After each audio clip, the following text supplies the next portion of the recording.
Assalamualaikum warahmatullahi wabarakatuh. Jumpa kembali dengan Ruang Mat SMP Channel MGMP Matematika SMP Kota Semarang. Untuk pembahasan kali ini masih melanjutkan materi tentang teorema Pythagoras, subtema kebalikan teorema Pythagoras. Sobat matematika, marilah kita cermati pembahasan kebalikan teorema Pythagoras berikut.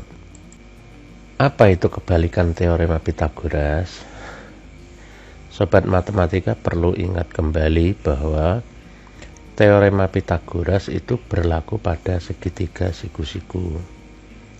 Sehingga di dalam segitiga siku-siku akan berlaku hubungan antara sisi-sisi segitiga tersebut, yaitu kuadrat sisi terpanjang atau hipotenusa hasilnya sama dengan jumlah kuadrat dua sisi lainnya. Dalam hal ini adalah sisi siku-siku. Dari ketentuan ini maka dapat dituliskan rumus Pythagorasnya. Jadi teorema Pythagoras itu berlaku dalam segitiga siku-siku. Hubungan antar sisi-sisinya memenuhi rumus Pythagoras. Nah, kebalikannya, jika panjang sisi-sisi suatu segitiga memenuhi rumus Pythagoras, maka kita dapat simpulkan bahwa segitiga tersebut merupakan segitiga siku-siku. Ketentuan ini selanjutnya disebut dengan kebalikan teorema Pythagoras. Pengembangan penggunaan rumus Pythagoras di dalam segitiga jika diketahui panjang sisi-sisinya adalah digunakan untuk menentukan atau menguji jenis segitiga berdasarkan besar sudutnya. Sobat matematika masih ingat dulu jenis-jenis segitiga berdasarkan sudut itu dikenal dengan segitiga lancip, segitiga siku-siku, dan segitiga tumpul. Perlu diingat kembali, jenis segitiga berdasarkan sudut ketika sudah dipelajari waktu kelas 7 adalah ada 3 buah, yaitu segitiga lancip, segitiga tumpul, dan segitiga siku-siku. Kita bahas satu persatu. Yang pertama adalah segitiga lancip. Segitiga lancip adalah segitiga yang besar ketiga sudutnya masing-masing kurang dari 90 derajat. Bisa diperhatikan pada gambar berikut ini. Nampak pada gambar segitiga ABC dengan panjang sisi AB adalah 7 cm, sisi BC 4 cm, dan sisi AC 6 cm. Berdasarkan ketentuan ini, jika besar sudut ABC adalah 70 derajat, sudut BAC 30 derajat, dan sudut ACB 80 derajat, maka segitiga tersebut dikatakan segitiga lancip. Sobat matematika bisa cermati sisi di hadapan sudut terbesar yaitu 80 derajat adalah sisi terpanjang yaitu 7 cm. Kemudian sisi di hadapan sudut terkecil yaitu sudut BAC, panjang sisinya adalah yang paling pendek. Menurut gambar, sisi terpanjang berada di hadapan sudut terbesar, sisi terpendek berada di hadapan sudut terkecil, dan sisi sedang berada di hadapan sudut sedang. Bagaimana menguji segitiga tersebut menurut panjang sisinya? Sobat matematika tadi sudah tahu bahwa segitiga ABC adalah segitiga lancip. Kita uji dengan menggunakan rumus Pythagoras dengan memasukkan atau mensubstitusikan panjang sisi-sisi dari segitiga tersebut. Kita hitung kuadrat sisi terpanjang, yaitu 7 kuadrat, hasilnya adalah 49. Kemudian dicari jumlah kuadrat sisi-sisi lainnya, yaitu sisi yang terpendek dan sisi sedang. Maka dicari atau diperoleh 6 kuadrat ditambah 4 kuadrat sama dengan 36, ditambah 16 hasilnya adalah 52. Menurut ketentuan ini bahwa 7 kuadrat kurang dari 6 kuadrat ditambah 4 kuadrat.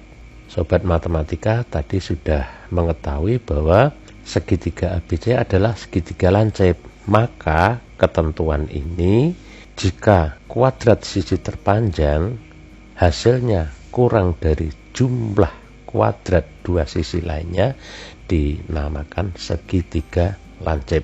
Selanjutnya adalah segitiga tumpul. Di layar nampak segitiga ABC dengan panjang sisi AC 12 cm, panjang AB 6 cm, dan panjang BC 9 cm. Kalau kita cermati dengan mata, maka gambar segitiga ABC yang nampak pada layar diduga adalah segitiga tumpul, karena ada salah satu sudut, yaitu sudut ABC atau sudut B, nilainya lebih besar dari 90 derajat.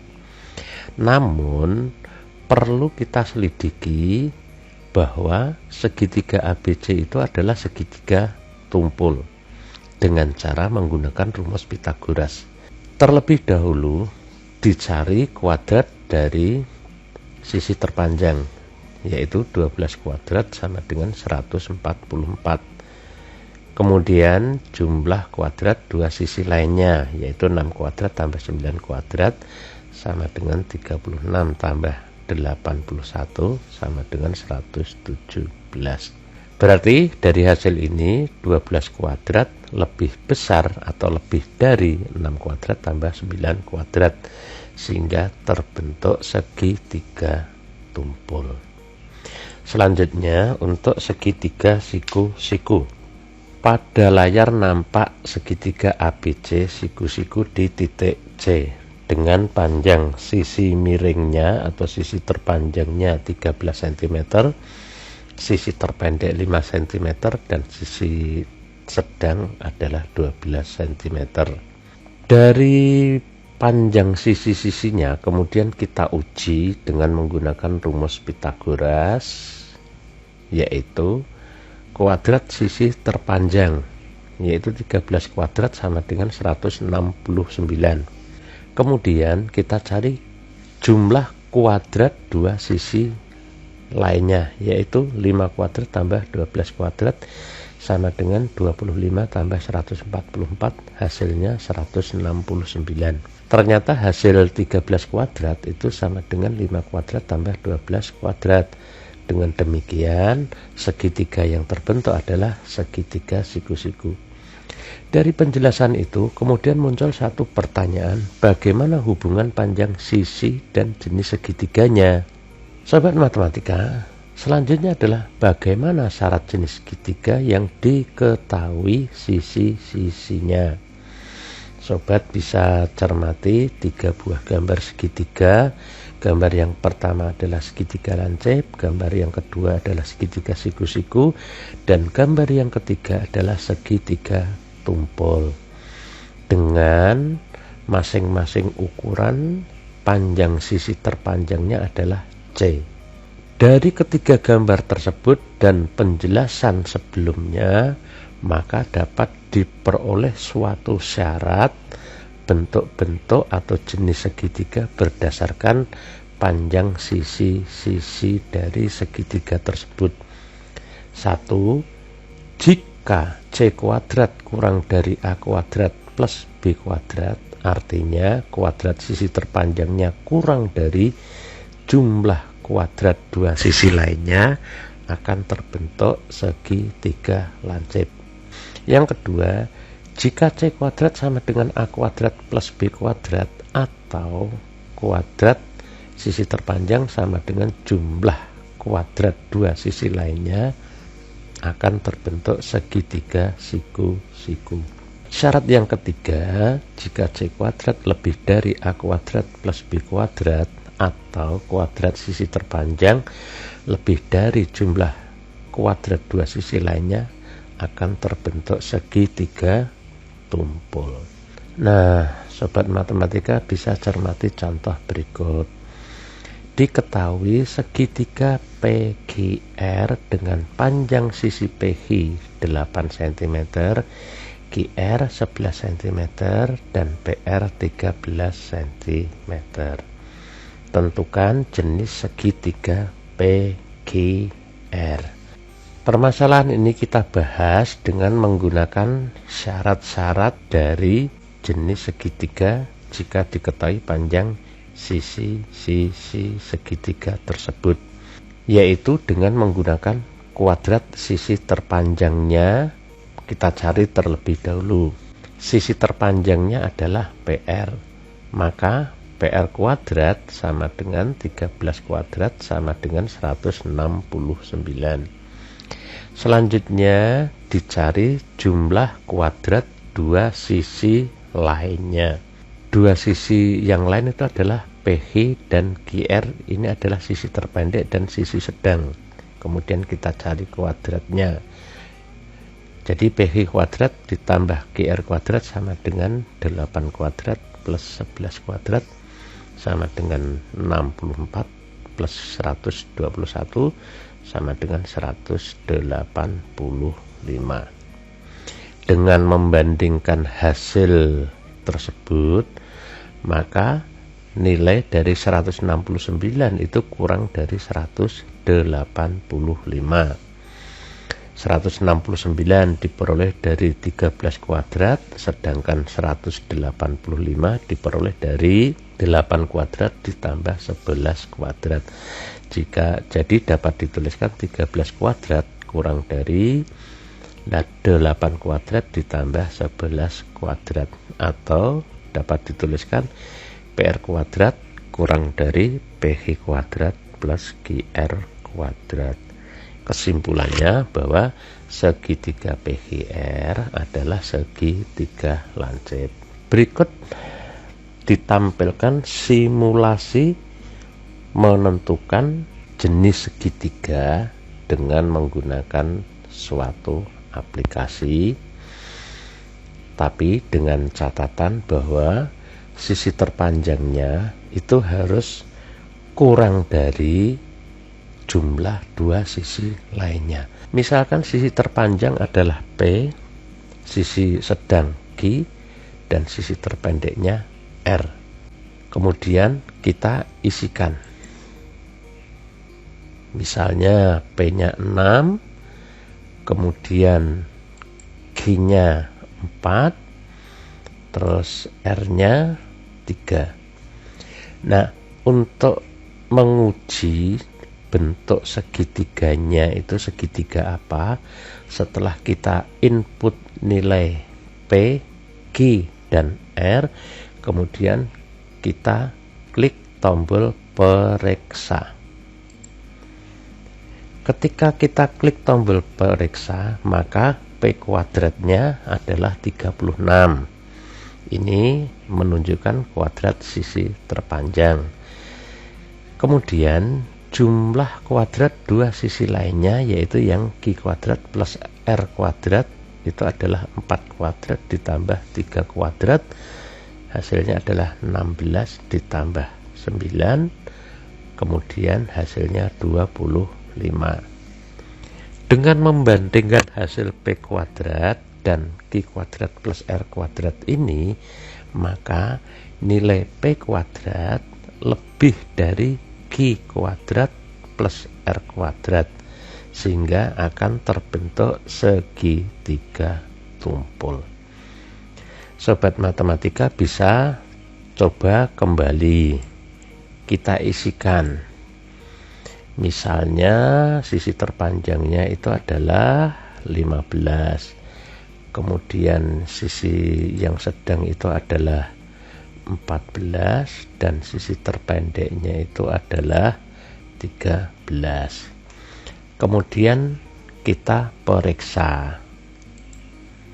Nah, hasil P kuadratnya adalah 225. Ini adalah kuadrat sisi terpanjang. Kemudian jumlah kuadrat dua sisi lainnya itu adalah Q kuadrat plus R kuadrat, itu 14 kuadrat ditambah 13 kuadrat adalah 196 ditambah 169. Setelah ditambahkan hasilnya 365. Hasil dari P kuadrat kurang dari Q kuadrat plus R kuadrat, maka akan terbentuk segitiga lancip. Jadi sobat matematika bisa cermati bahwa P kuadrat kurang dari Q kuadrat plus R kuadrat. Sobat bisa membandingkan syarat jenis segitiga. Kita coba sekali lagi.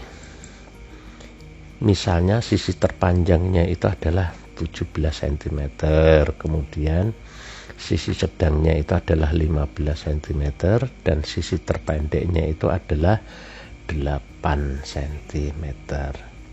Nah, kira-kira segitiga tersebut berupa segitiga apa? Kita klik periksa. Nah, setelah dikuadratkan ternyata 17 kuadrat itu hasilnya 289, sedangkan 15 kuadrat ditambah 8 kuadrat hasilnya juga 289. Ternyata hasil dari P kuadrat dengan Q kuadrat plus R kuadrat adalah sama. Karena sama, maka akan terbentuk segitiga siku-siku. Nah, demikian sobat matematika untuk kebalikan teorema Pythagoras. Mudah-mudahan pembahasan ini dapat membantu pemahaman sobat di dalam belajar matematika. Akhirnya kita akhiri sekian dulu. Assalamualaikum warahmatullahi wabarakatuh.